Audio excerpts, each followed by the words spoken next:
gonna jump their asses.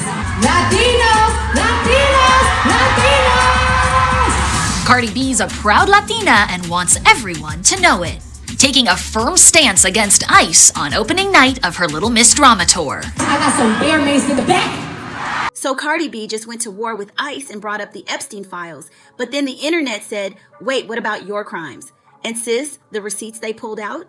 Her own words, her own confession. This is messy. This is layered messy.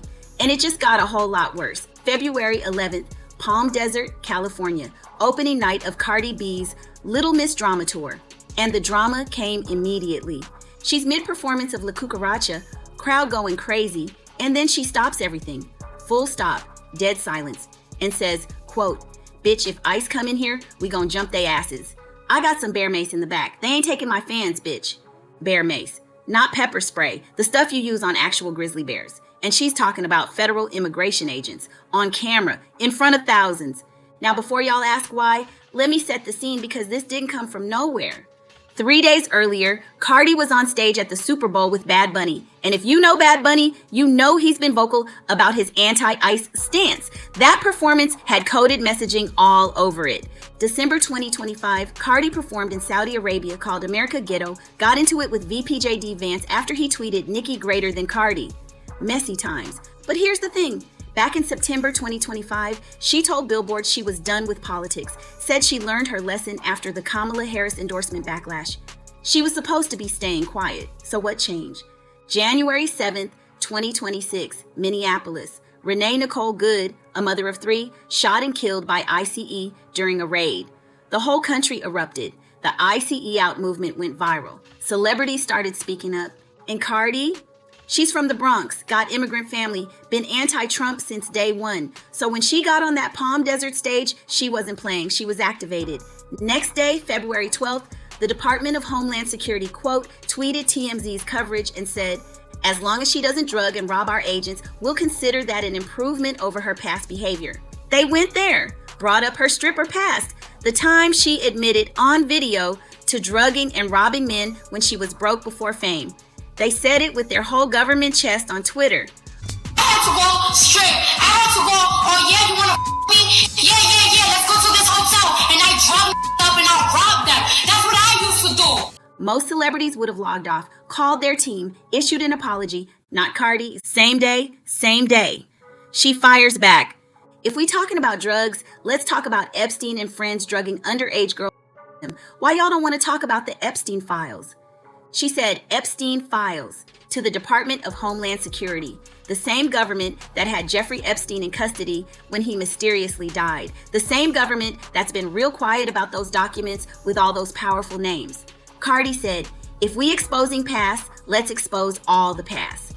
And for a minute, the internet was with her. That exchange hit 14 million views in 24 hours, trending worldwide. Every blog, every group chat, everybody talking about it. Team Cardi was like, yes, say it louder. Why aren't we talking about Epstein? People were praising her for flipping it, for calling out the hypocrisy of the government dragging her past while protecting elite predators. But then the other side of the internet woke up and they said, wait, hold up, Cardi. Didn't you admit to drugging men? Didn't you confess to robbing people on video multiple times? And sis, they started pulling clips. 2019 Instagram Live. Cardi talking about her pre-fame days as a stripper in the Bronx. She said, in her own words, that she would set up dates with men, drug their drinks, and rob them while they were knocked out. She said she had to survive. She said she's not proud of it, but she did what she had to do. Those were her words, her admission, not allegations, not rumors, confession. And now critics were saying, so you're calling out Epstein and his friends for drugging people, but you drug people too? You're mad at the government for protecting criminals, but you were a criminal? The hypocrisy angle hit different. And this is where it gets complicated, because now there's 2 camps fighting in the comments. Camp 1 says, Cardi's right. What she did was survival.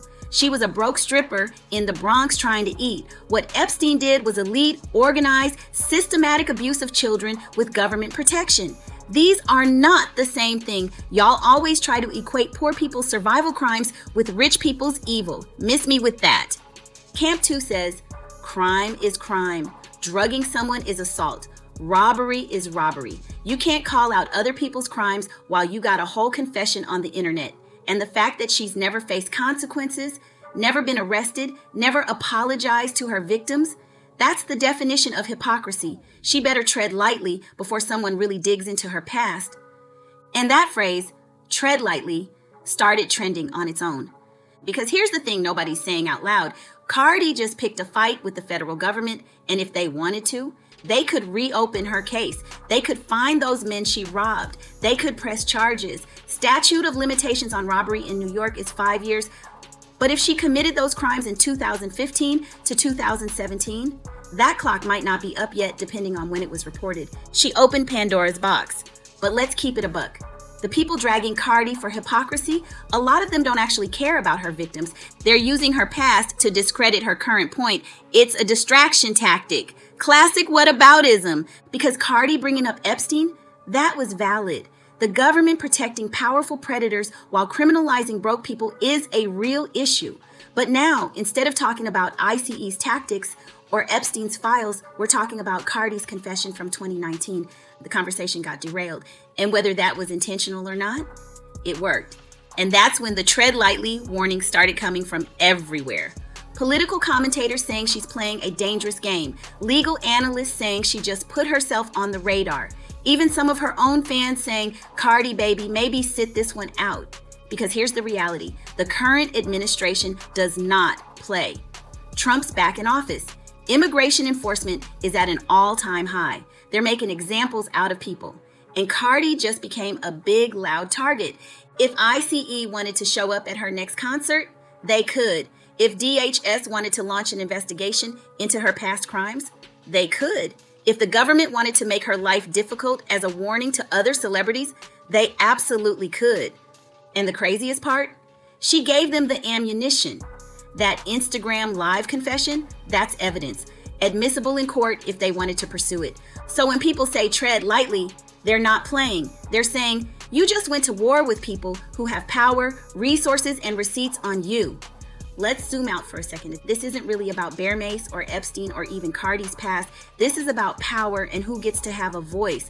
Cardi B has one of the biggest platforms in the world. When she speaks, millions listen. And the people in power, they don't like that. They don't like when celebrities with influence start talking about immigration, government corruption, elite crimes. So they do what they always do. They dig up your past. They discredit you. They make you the issue instead of the issue you raised. And it works. Because now we're not talking about ICE killing a mother of 3. We're talking about whether Cardi's a hypocrite. But here's what I'll say.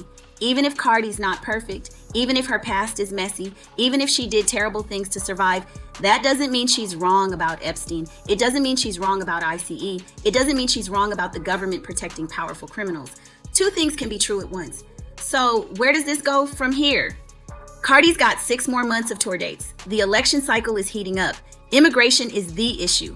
And she just became the face of celebrity resistance, whether she wanted to be or not. She can either double down, keep speaking out, keep using her platform, risk the consequences, or she can backtrack, apologize, go back to staying out of politics like she said in September. But knowing Cardi, she doesn't know how to back down. And the government? They don't forget. So buckle up, because this is either going to end with Cardi becoming the voice of a movement or with her becoming a cautionary tale about what happens when you go too hard against people with power. Either way, we'll be watching with popcorn and screenshots. That's the tea, that's the mess, that's the hypocrisy, and that's why y'all subscribe to Celebrity Scandalous. Drop a comment, Team Cardi or nah, and do her past crimes disqualify her from calling out bigger crimes? Let me know. Hit that subscribe button if you haven't. More mess coming soon. I'm out.